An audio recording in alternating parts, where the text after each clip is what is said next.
Let's start open it with my unpacking tool, barbarian style unpacking, but it works. Now box is empty and we can see what was inside. Hello everybody, this is War Story video blog. I am Alex and here we are in my Connecticut studio here in United States. I am doing my first unpacking. I'm filming my first unpacking. Last 6 years I filmed more than 50 unpackings, but this is the first one in English. And I will show you, I will try to do it properly. Let's open this box and next I will show you another box with items I received before. I think it's very interesting also. Go.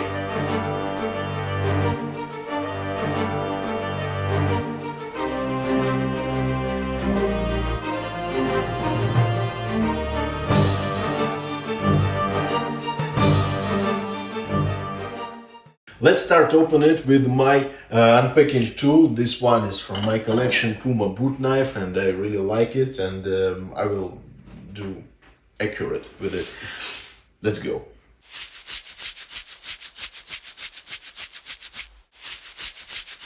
Barbarian style unpacking, but it works because I don't know how to open it more accurate, but now we have second box inside because stuff in this box is really big.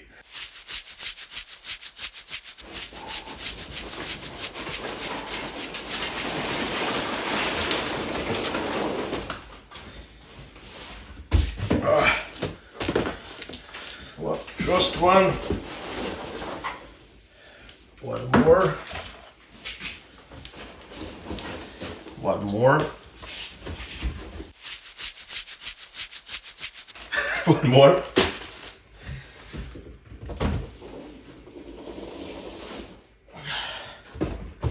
Yeah, that's all. Now box is empty and we can see what was inside. First of all, let's open this plastic bag. It's clear, so we can see what is inside. This is a flag, this is a battle flag, German one from First World War. It's not too difficult to find with a swastika one, but for First World War it's more hard to find and not a lot of them on the market, and they cost more money than just a battle flag for Third Reich period. And this is really good one and in really great condition. We can see original cord here and original metal piece for fix it, how to say it, carbine maybe, original loop, and it's not damaged, just a little bit yellow colored here, and really nice piece. It cost about 2,500 to 3,000. So this one is really nice, and I will put it here. I guess it's a good idea. Next we will open this one in black case and let's see what is inside. Here we can see Luftwaffe first model in good condition and quite rare stuff. This is WW2 Waffen maker mark and really good patina. You look at that on this handle. We can see a really good patina on the silver plating. And really good condition of leather we can see also. And look at that, somebody, probably it's American GI or maybe German officer who carried this stuff, scratched WL on the blade, and the same marking WL he scratched, signed on the low side of crossguard. So it's interesting piece. I will put it here and let's open next one.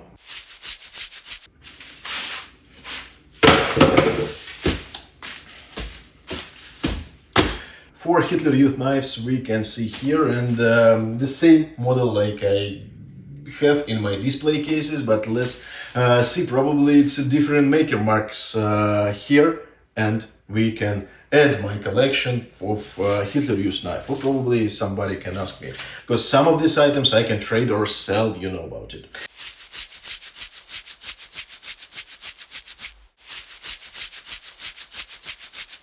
For Hitler Youth knife, and in a really great condition, in really nice condition when we can see it. And Wow, that's really nice. This one is unusual. This one has blood scabbard, not painting. So this one is should be early one or transitional one. This one also looks great, and now we can see that all four items, all four knives has original leathers. That's why just it was like first view on them, original leather and original paint or blood on the scabbard. Let's open these knives one by one, and we can see first one. This one made by pot metal, because we can see this gray color under the nickel plating, and on the reverse of blade we can see graphite, Zollingen and maker mark, and M7/30 and 1936 is a year of produce this knife. This is original one, and we can see how this diamond move, and we can't see here motor blood und error on the front side of the blade, but the blade has been polished a little bit. We can see small dots on the blade, and probably mortar was here, but after polish it disappeared. Probably there was no mortar, and it could be transitional one. I will see it closely in future, and will tell you was there mortar or not. But anyway, next one we can see with blood scabbard, and it's quite rare blood scabbard, like on early SS daggers or like bayonets, like K98 combat bayonets. And I do like that kind of finishing of scabbard, because it's look very, like battle style, you know what I mean. And here we can see Wüsthof at Wüsthof Zollingen maker mark. It's also stamped, and in front side we can see blood und error motor. This one is transitional one without RZM markings. It could be around 1936, and also we can see here Ricassa, so it's not earliest model we can find in this type of knives. Also original one, and I guess this one is made with steel, iron. Third one we can see here, also Wüsthof stamped maker mark, but this one is earliest model, earliest type without Ricassa here, and this one is in excellent condition, in really good shape, and I like it. It was a little bit sharp, but it's hard to find in that condition item, and in mint condition I saw probably several items in few years. So this one is like 9 in 10 grades. And last one, let's open it. This one has no motor, and RZM, also stamped M7/10 1939 produced knife. This really good condition, and yeah, that's really nice and excellent. Also original paint on the scabbard, original leather, original knives, and this one is in near mint condition, so I love it, really like it. Here on the table we can see 4 knives, and it's 4 types of Hitler used knives. Earliest one Wüsthof, second one also Wüsthof but with Ricassa, and third one we can see without motor, with Ricassa, with RZM, it's like transitional one, and late one with RZM stamp. So this is really one collection in one box, and that's cool. And I really like this type of knives, and probably I will put it in display case, because I made display cases like that. We can see here 5 knives, but if you put 4 knives it will be like more space, more room between them, and you can add probably like belt buckle between items or something like that, badges and medals, and it would be better display, better display of items that American veterans brought back to the United States. And this is reason why these items shown with like a proud, because of this stuff is all war souvenirs and war trophies. Also, I collect pictures with soldiers who got German knives as a trophy. So you can see these pictures I collect. It's my private collection, and I will publish these pictures. And now I'm I'm interested in to buy pictures of GIs, pictures of British soldiers who also wearing German knives as a trophy, and it helps me explain why people collect all these items, because when somebody collect German knives in original condition, it's not because of swastika is here. This is because it's very interesting to find war trophy. It's very interesting to find war souvenir. When we can see old pictures with veterans with these knives, it looks like that veterans approved us to collect all this stuff. I think you agree with me. If so, or if not, please leave a comment. And let's open the last box and see what inside.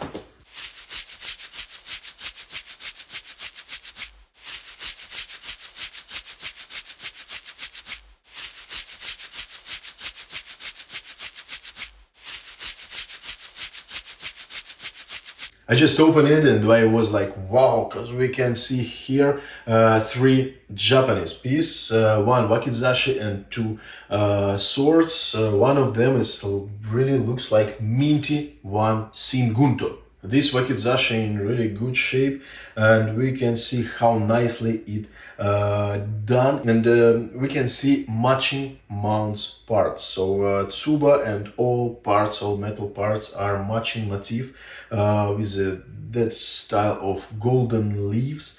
And this one is really good, and this one is great. Most of wakizashi and Japanese stuff like that has been mixed in parts, because of owners of these knives could change their mounts in different periods. So sometimes people found mounts in the parts and then put it on blades, and sometimes we can see wakizashi with mixed motif on the mounts. For example, it could be leaves on the top, and it could be like C motif on the lower parts and stuff like that. You know what I mean?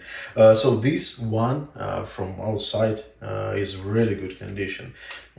I saw pictures, so I know what I can see here.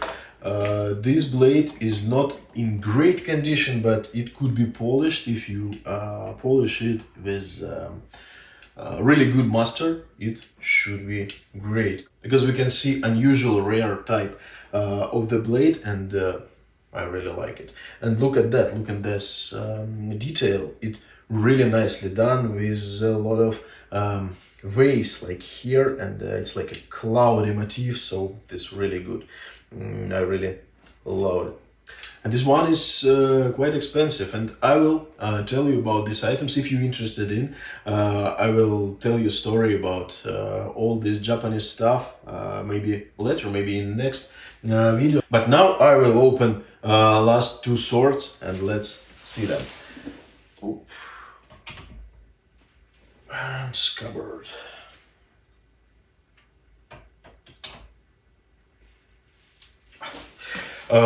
First of all, I would like to open Shingunto. It's like army officer's sword, and this one is really good condition. We can see all details. We can see lacquer is untouched, and few dents, and that's it.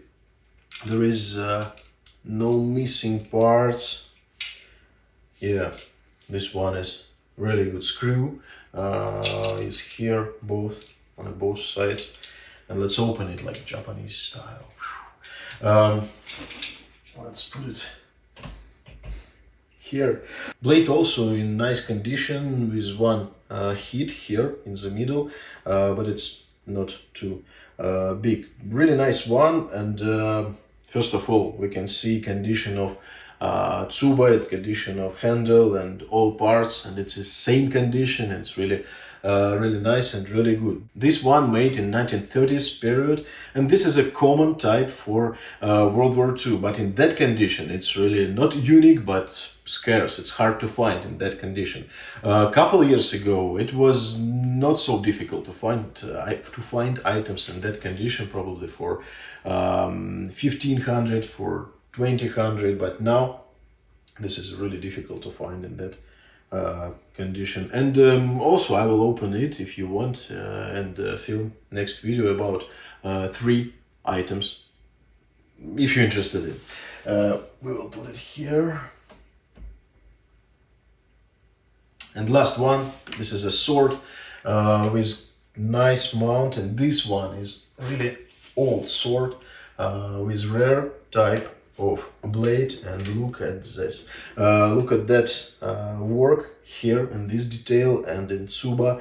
And Tsuba has golden parts. It's like a windy and cloudy motif, you know what I mean. And cocks we can see here, 2 birds from left side and right side, and it's matching, also matching parts. It's very important for Japanese stuff. So about this one, if I will make a video about Japanese stuff, I can also tell you story. And then last, in the finish of the video, I would like to open my box that I received before with German helmets. And here you are. This is a box of helmets, full. 3 of them we can see, and let's open. 3 helmets. We can see 2 M35 helmets and 1 M40. And I like all of them because this helmet we can see on my table is a kind of unique. We can see first one. This is M35 classic helmet, model 1935, and on the liner, this is full complete, and on the liner we can see sign. We can see sign of owner, and this liner is original also. And what's the most important thing about this helmet, because it's a Kriegsmarine. Kriegsmarine one has special type of decal, and it's very important when it's original. This one is original and guarantee, and I triple checked it. And pay attention that Kriegsmarine helmets have not just yellow decal. It was decal for Kriegsmarine helmets. It was yellow, and it has like a border across all perimeter of wings and near the head, and you can see it on the screen. And special for this video I took these pictures to compare regular one and Kriegsmarine one. So this one is really good one because it is original first of all, and full complete. Sometimes you can see items that has been apart and then mixed and put together, but this one is not. This one is original, nice and cool, classic Kriegsmarine. This one is M35 also, and this one is very classic, and we can see early apple green color. You can see how shiny is it, and when Germans realized that it's too shiny and to uncamouflage soldiers in a battlefield, they change color, and it calls like M40 type color, and then they repaint this type of M35 and cover it different color to unshine these helmets. But most important thing, this is a double decal helmet.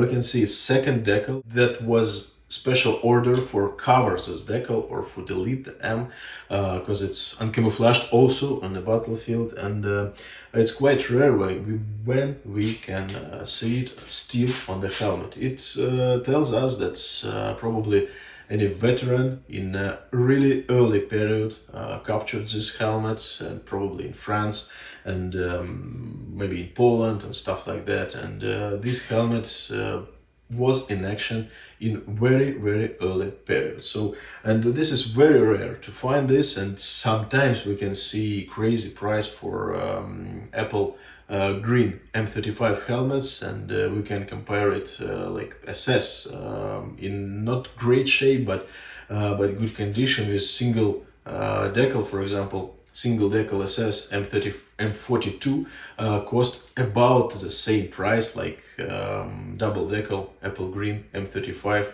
just army stuff.